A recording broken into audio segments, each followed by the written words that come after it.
people without a degree today because of a man. I don't think we understand that men can actually and categorically ruin your life. So many people today who aren't where they want to be, haven't reached the goals that they wanted to reach, and, basically were deterred in life because of a man. Women are often raised to be selfless, to nurture, to pour into other people even when her cup is empty. And men often are raised to prioritize themselves and their own happiness.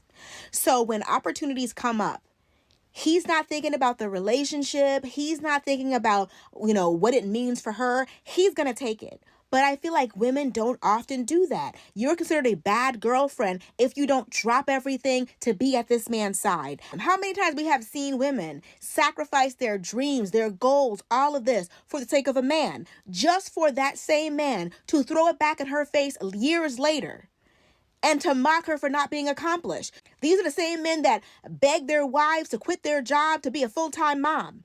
And then after a few years of that, they mock her for not earning an income because of all of her labor is unpaid. You shouldn't be the only one always expected to do the sacrificing. You shouldn't be the only one that has to drop out of school or quit your job or stop earning an income or leave your dream job or move away from everything. You shouldn't always have to be the one who is doing all the sacrificing.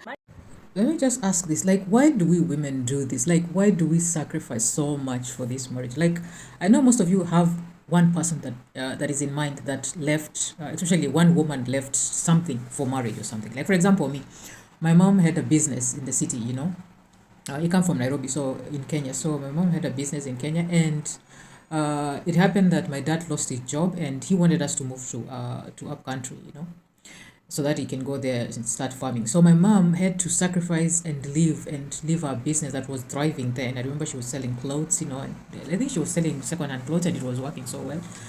And she had to sacrifice that, something that she loved so much, to follow my dad to up country. Yeah.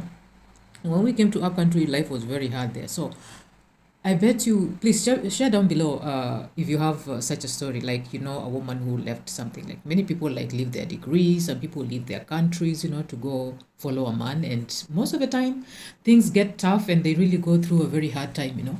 And most, I'm very sure, regret this step they do of sacrificing something that they love to follow marriage or for kids, and stuff. So comment down below if you know a woman who did that, or if you yourself did something like that.